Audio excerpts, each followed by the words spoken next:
Aberri eguna izan dugu, aberri eguna hauteskundeak esan du orentxe ekinek ere oso ondo etxe bizitzaren afera behin eta berriz entzuten ari gara azken egunean, nabari da, hauteskundeetan murgilduta gaudela, baina hasteko lehenik eta behin aberri egunaren bezperan argazki bateratu bat ikusi genuen, ez da, Maider?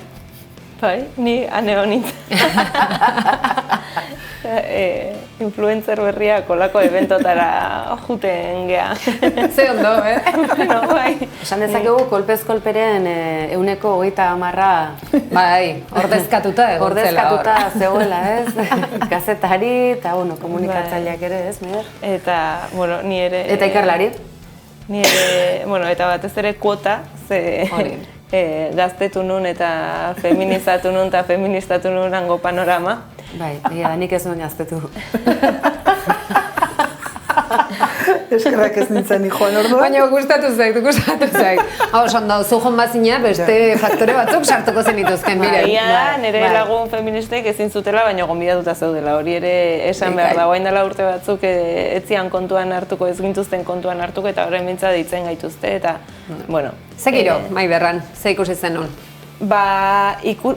Egia esan, harrituta gelditu nintzen, esate dugunen ordezkaritza politiko zabala ere, oso ordezkaritza politiko konkretuaz ari gera, baina bai egia da ikusi nula jende bat prestu eta lehenengo hauteskundeek noski zer ikusia eukiko dute, baina prestu hor egoteko jakinda hainbeste urtez zatituta ospatu den egun bat izan dela aberri eguna, ahalegin hori egitea elkarrekin egoteko ez bakarrik argazkian, baizik eta ondorengo ekitaldian, eta baita ondorengo tertulia momentu hortan, niretzat positiboa izan zen. Positiboa eta benetan eskertua ere unibertsitateko jende, esango dugu, ezakit, azken aldian ez, sonatua eta ikerlari olaintzatetxiak eta egon zialako. Askotan unibertsitatean dagoen jendeari edo gauden jendeari eskatzen zaigunen bustitzeko ez, gu sentitzen dugu objetibidade bat edo adierazi behar degula, edo ez gehala lerratu behar gauza batzuetan, nolabait hor gaudelako, ez, eta ezakite, jakintxu neutroak direlako. Eta orduan han egotea ere oso interesgarria iruditu zitzaiten.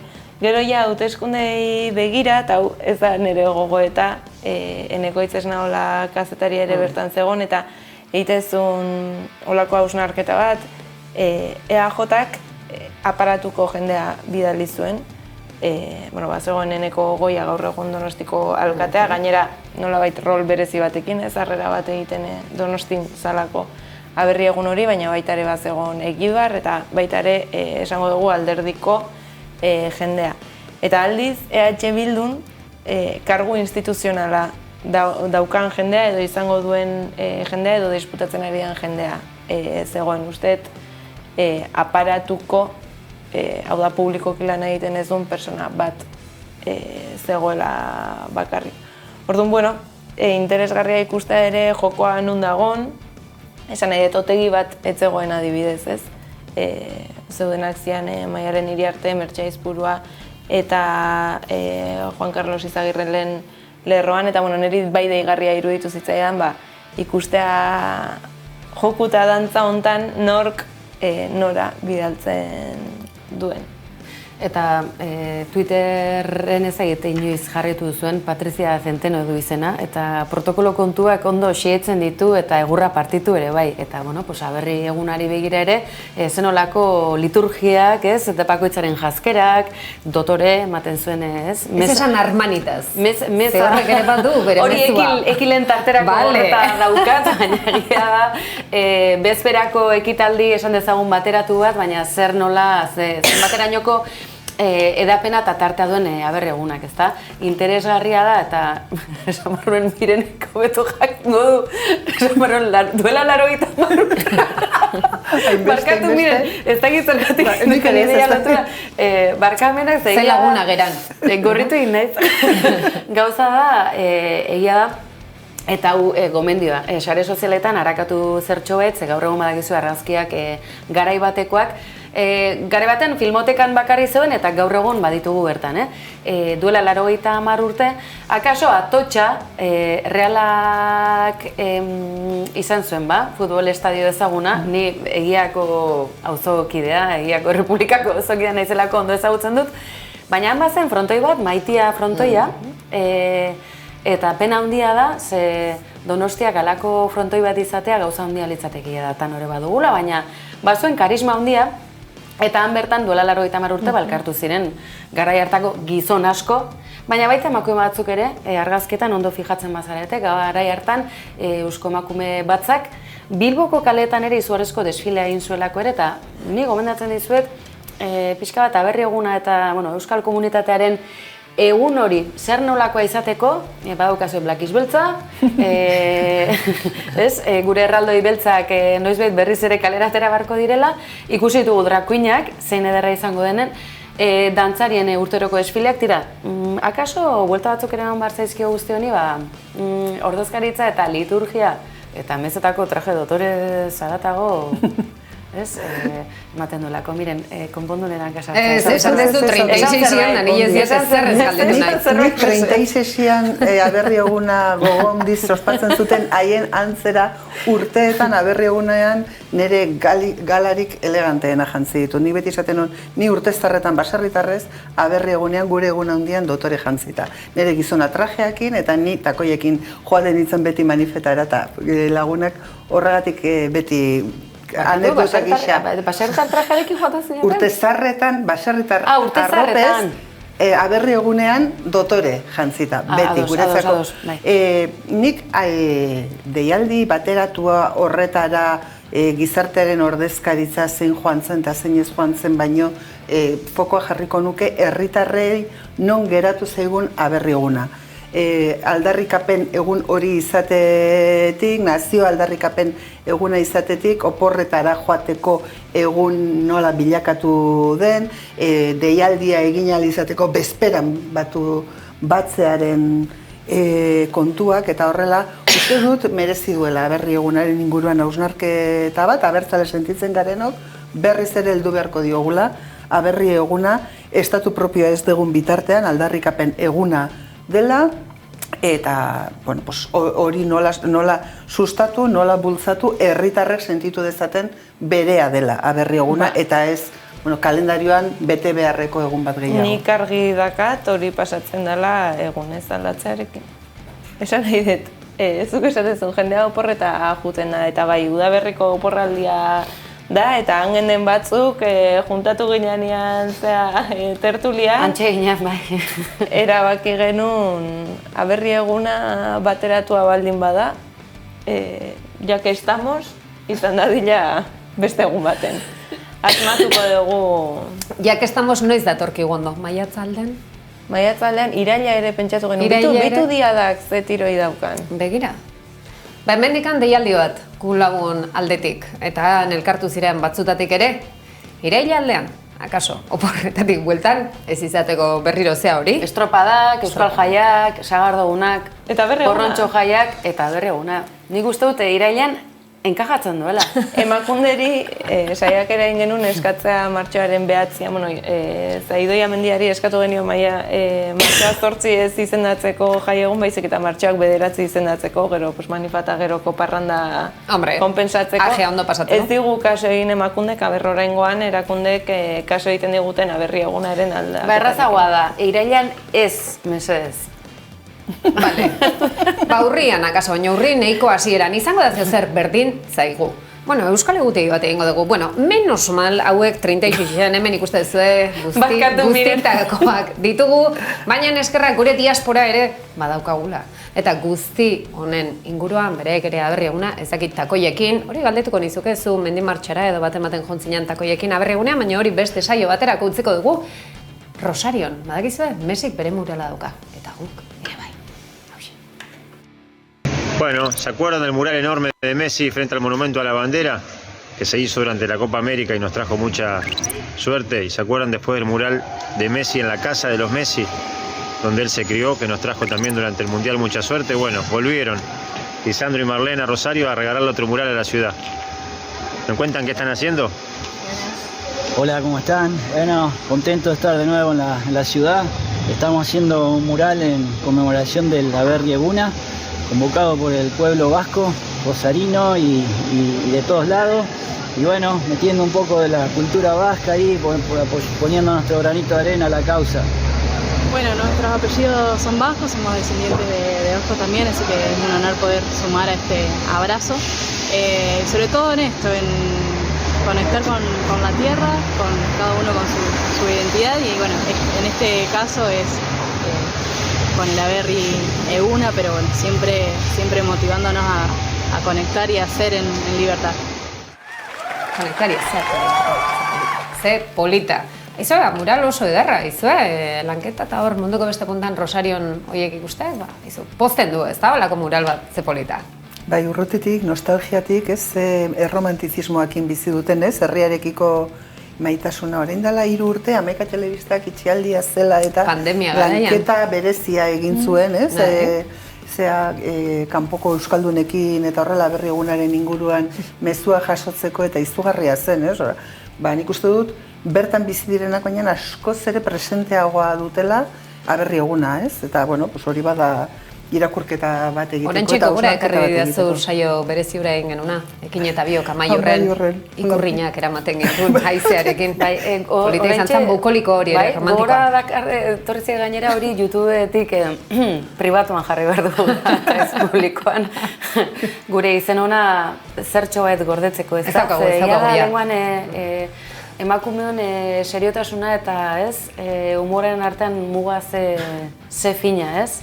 Ezaztu, kazetari izaten segitzen dugula, naiz eta hemen noizbait lotxa gutxirekin aritu.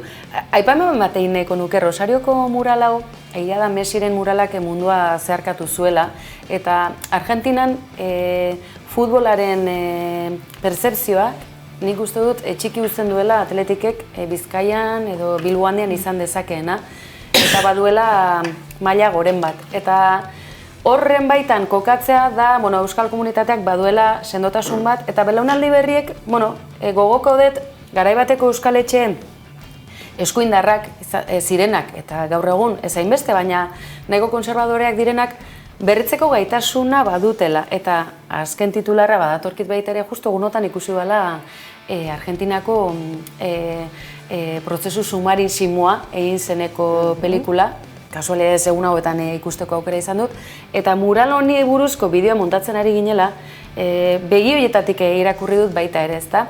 Beraz, Aberri Eguna eta aipatzen dutenean konektatuz lurrarekin eta askatasunez, zein garrantzitsua eta zer nolako prozesuak bizi izan dituzten muturrekoak denak Argentinan, eta oraindik ere zenbat daukagun ikasteko hemen, baina ekilez dut horregatuko.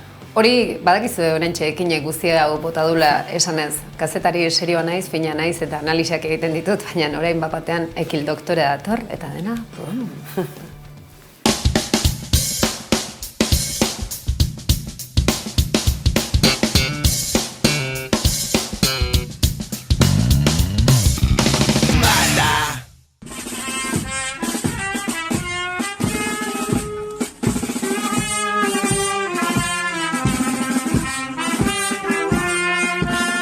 Eta bai, prozesio batetik bestera, hauteskundeak heldu dira. Son los de la Mani, aunque se vistan de Armani. Baina, lasai, hemen guztia etxe bizitza barne eta dela? Seguridad jurídica bukatu da. Tuvieron que pedir refuerzos y 4 policías municipales fueron atendidos por el SAMUR. Izan ere, ez da ez gutxegorako izan, Txepe Lara zinemagileak pasagarri izan duena, eman dituzue titular bat, eta beste bat, hasieran polimilia, ez komunista, ez ex-militante de ETA. Aizue, Telemadriden esan dutena ikusi besterik ez duzue, ze nola manipulatu daiteken eta ez kazetaritza egiteko nola batu diren hedabide Espainiar batzuk besteak beste. Baina aizue, hauteskunde giroa dugu batetik eskerrak diasporari. Bueno, nuestros apellidos son vascos, somos descendientes de Vasco también, así que es un honor poder sumar a este abrazo. Eta eskerrak belaunaldi berriei eta Euskal Herria zuzenean festivalari. Izan ere, egitaragoa aurkeztu dute dagoeneko, beraz motorrak berotu, mugak gainditzen dituen beste festival bat badatorkigulako. 11 bertan izango da noski baietz.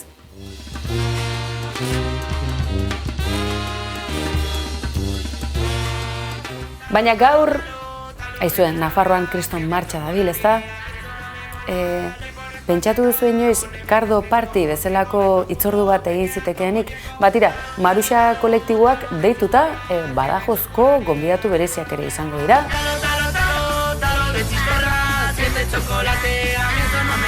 Kit, auto fantastikoa.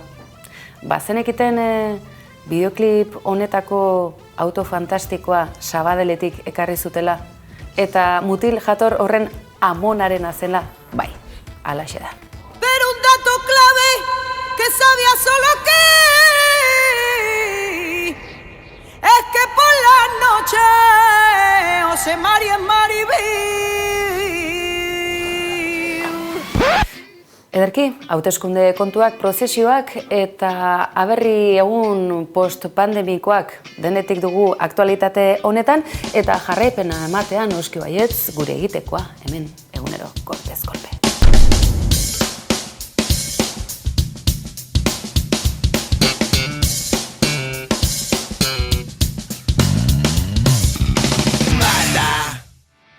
Eta hortxe umore finez egindako Ekil doktorea, Armani ez Armani, flekillo ez flekilloa, hori ere kritika hori izan da, ez da? Hauteskunde garaitan da, hori da, gehien hitz egingo dana. Azken finean olako gauzeta zitzeita. Euskaldun jatorra, zer da Euskaldun jatorra izatea? Uste dut, segun non, eta Patrizia Zentenori kaso egin da, gizona gorbataduna, batzutan, bestatutan gorbata, baina... Nei egia esan, flekilloaren historiarekin oain dela, uste, 5-6 urte, Ortuzarrek ja aterazun motozerrakin mozteko flekilloa dedikatu nion iritzi artikulo bat. Eta berriro atea dunean, eta gerora Arnaldotegik erantzun dionean flekilloaren historiarekin, eta berekin ere sartuz, eta bere burusoilarekin sartuz, esaten nun, ez da posible inork ez dauka aholkulari feministarik esateko beste era batera erantzun dezakela, esateko ezin ditula olako komentarioak ez naizari Otegiz bakarrik, Ortuzarretaz ere ari naiz, ikaragarria iruditzen zaitu, haindikan ezin eman buelta honi guztiari, eta esan detela aholkulari feministana aprobetxatuna eta hauteskundeen kontuarekin asko aipatzen ari den zerbait dela, hautagai emakume asko daudela, baina horrek azpimarra ez dula berari azekartzen politika feministak egitea, eta are gutxiago hautagaien egiteko moduak eta alderdien lehentasunak hala direnik, ez? Eta ez omen dago, hau Zurine Rodriguez irakurri diot, ez omen dago aholkulari feministarik edo komunikazio arduradun feministarik oroar hauteskunde kanpaina honetan. Bai, guri dagozkigun hauteskundeetan eta baita Espainiakoetan ere ze horrere estrapolatu dezakegu, Yolanda Díazen historiarekin, Irene Montero jasaten ari den indarkeria horrekin guztiarekin, eta horrekin aprobetxatu nahi nuen azpimarra egiteko.